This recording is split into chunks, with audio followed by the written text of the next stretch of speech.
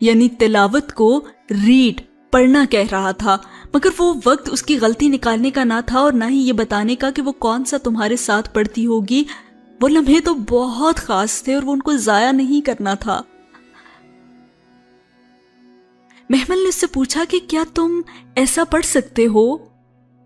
اور اس نے نو میں سر ہلا دیا۔ اچھا تو تم پڑھنا تو چاہتے ہو نا؟ وہ خاموش کھڑا اسے دیکھ رہا تھا۔ محمل نے آہستہ سے اس کے ہاتھ چھوڑے۔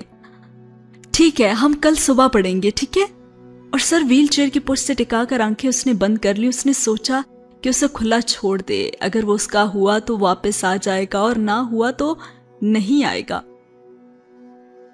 کافی دیر بعد اس نے جب آنکھیں کھولی تو تیمور وہاں نہیں تھا اور فرش کا پانی سوکھ چکا تھا، چڑیاں اڑ گئی تھیں، سرخ کیڑے اپنے بلوں میں جا چکے تھے، چونٹیاں بھر گئی تھیں، سفید بلی بھی واپس چلی گئی تھی۔ اور اللہ کی طرف بلانے والی بات سے اچھی بات کس کی ہو سکتی ہے بھلا؟ اس نے بے اختیار سوچا تھا، دشمن کو دوست بنانے کا احسن طریقہ تو اسی آیت میں دے رکھا تھا جو اس کی سمجھ میں ذرا دیر سے آیا تھا۔ یعنی ایک امید کی کرن پھر سے جاگ اٹھی تھی اور اس کے ساتھ ہی یہ سین ہوا ختم۔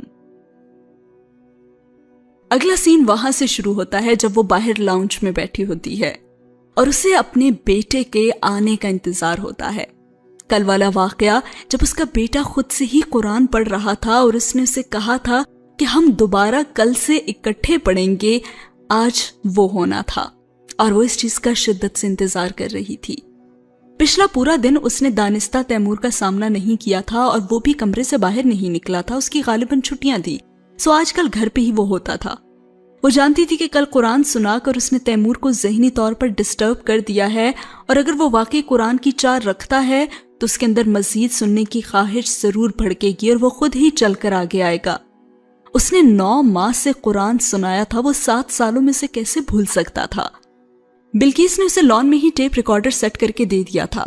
اسے معلوم نہ تھا کہ تیمور جاگ چکا ہے یا بھی سو رہا ہے، پھر بھی اس نے پلے کا بٹن دبا دیا اور آواز اونچی کر دی۔ قاری المشاری کی سورہ کہف چلنے لگی تھی۔ گو کہ قاری حضرات اور بھی بہت اچھے تھے، مگر جو بات قاری مشاری کی دھیمی پرسوز انداز میں تھی وہ اسے دنیا میں کہیں نہیں ملی تھی۔ سورہ کہف شروع ہوتی اور اس کے آنسو بہنے لگتے تھے۔ پہلا رکوع ابھی ختم ہی نہیں ہوا تھا کہ برآمدے کا دروازہ کھلا اور تیمور بھاگتا ہوا برآمدے کی سیڑھیاں اتر کر گھاس پہ آیا۔ پھر اسے بیٹھے دیکھ کر اس کے قدم سست پڑ گئے۔ وہ کوہنیوں تک آستینے فولڈ کیے ہوئے تھا جن کے کنارے اور اس کے بازو گیلے تھے، چہرے اور ماتھے پہ گرے بال بھی گیلے تھے، پاؤں بھی دھلے لگ رہے تھے، شاید وہ وضو کر کے آیا تھا۔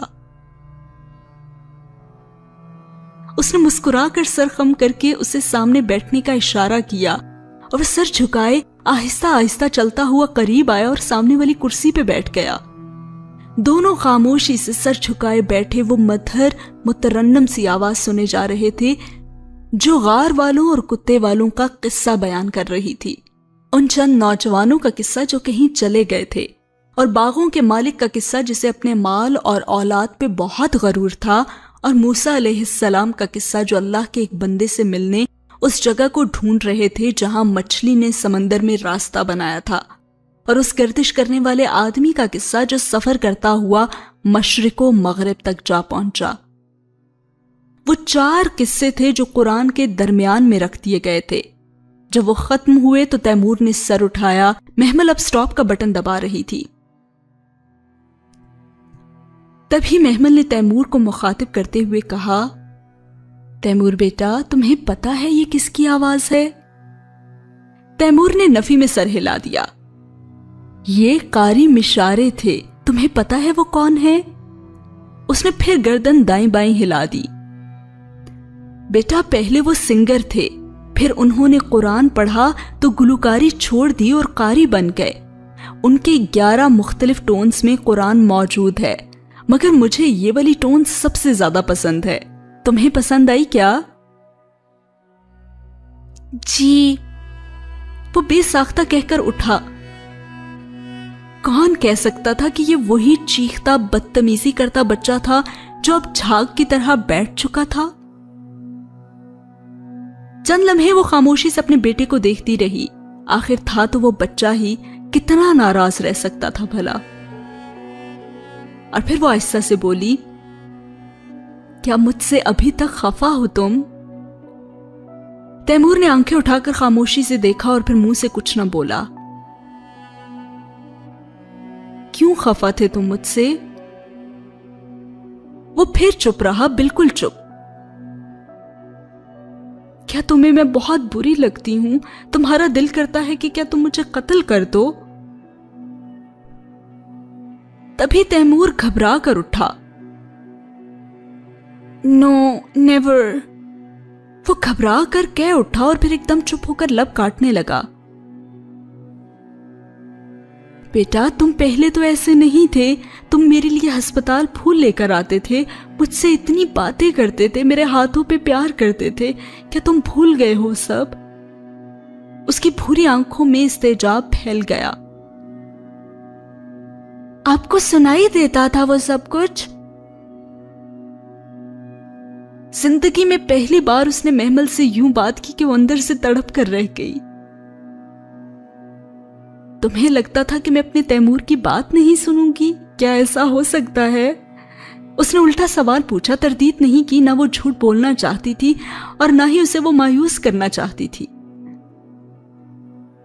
آپ پھر اس رات بولتی کیوں نہیں تھی جب ڈیڈی نے مجھے مارا تھا؟ آپ کو تو سب سنائی دیتا تھا, تو پھر آپ بولتی کیوں نہیں تھی؟ اس کی آواز بلند ہونے لگی تھی, غصے سے نہیں, دکھ سے.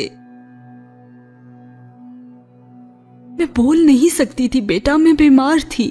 اور ڈیڈی نے تمہیں کیوں مارا تھا؟ وہ تڑپ کر رہ گئی مگر بظاہر خود کو کمپوزڈ رکھا. وہ اس چڑیل سے شادی کر رہے تھے, میں نے ان سے بہت لڑائی کی تھی ماما. اس کی موٹی موٹی بھوری آنکھیں ڈبڈبا گئیں. وہ کہتے تھے وہ اس وچ سے شادی کر لیں گے, وہ آپ کو ڈیورس بھی کر دیں گے. میں ان سے بہت لڑا تھا ماما. وہ ایک دم پھوٹ پھوٹ کر رونے لگا. تیمور؟ وہ متحیر سی رہ گئی. اس نے کبھی اسے روتے نہیں دیکھا تھا. نہیں بیٹا رو مت, تم ادھر آؤ میرے پاس. وہ اپنے چھوٹے چھوٹے ہاتھ چہرے پہ رکھے رو رہا تھا. محمل نے بے اختیار بازو بڑھا کر اس کے ہاتھ تھامے. میرے پاس آؤ بیٹا, ادھر آؤ نا. اسے ہاتھوں سے تھام کر کھڑا کیا اور خود سے قریب کیا. ڈیڈی نے کیوں مارا تمہیں؟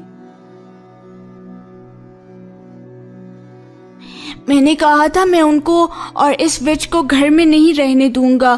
انہوں نے کہا کہ تمہاری ماں بری عورت ہے. میں نے ان کو اس پہ بہت شاؤٹ کیا تھا تو انہوں نے مجھے تھپڑ دے مارا تھا.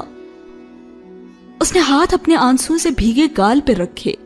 محمل نے بے اختیار اس کا گال چوما. وہ بیٹھی تھی اور وہ اس کے ساتھ کھڑا رو رہا تھا. تو کیا تم اس کے بعد پھر میرے پاس آئے تھے؟ ہاں, میں آپ کے پاس آیا تھا اور میں اتنی دیر تک روتا رہا تھا. But you were sleeping. آپ نے مجھے کوئی جواب نہیں دیا تھا. آپ نے مجھے اکیلا چھوڑ دیا تھا. آپ تو بولتی بھی نہیں تھی. آپ نے مجھے پیار بھی نہیں کیا تھا. آپ بہت بری ہیں. اور پھر تم مجھ سے ناراض ہو گئے؟ وہ ہچکیوں کے درمیان آنسو پونچھ رہا تھا. دیکھو بیٹا, میں تب بیمار تھی, میں بول نہیں سکتی تھی, لیکن اب میں تمہارے پاس ہوں نا, اب تو تم ناراض نہیں ہونا مجھ سے. ہتھیلی کی پشت سے آنکھیں صاف کرتے اس نے نفی میں سر ہلا دیا. اس نے بے اختیار اسے گلے سے لگا لیا. ایک دم ہی اس کے ادھورے وجود میں ٹھنڈک اتر آئی. اسے لگا وہ مکمل ہو گئی ہے اور اب اسے کسی ہمایوں داؤد نامی شخص کی ضرورت نہیں تھی. اسے اس کا تیمور واپس مل گیا تھا. واقعی میں اللہ کے راستے پہ چلنا کٹھن تو ضرور ہے, لیکن انسان جب اللہ کا راستہ چن لیتا ہے تو اللہ اسے وہاں سے بھی عنایت کر دیتا ہے جہاں سے انسان سوچ نہیں سکتا, اور اس کا ہر ناممکن ممکن میں تبدیل ہونا شروع ہو جاتا ہے. اور محمل کے ساتھ بھی کچھ ایسا ہی ہوا تھا. اس کا تیمور اسے مل گیا تھا اور اب وہ مکمل ہو چکی تھی. اسے کسی اور کی ضرورت نہ رہی تھی. اور اس کے ساتھ ہی یہ سین ہوا ختم. اس کی زندگی میں ایک بار پھر سے خوشیاں لوٹنے لگی تھیں. اس کا بیٹا، اس کی کل کائنات، اس کا تیمور اس کے پاس واپس آ گیا تھا۔ اور شاید یہی تھی وہ قوت ارادیت، یہ موٹیویشن جو شاید ڈاکٹرز نے کہا تھا کہ اسے چاہیے ہے ٹھیک ہونے کے لیے۔ آگے کیا ہوگا جانیے اگلی ایپیسوڈ میں۔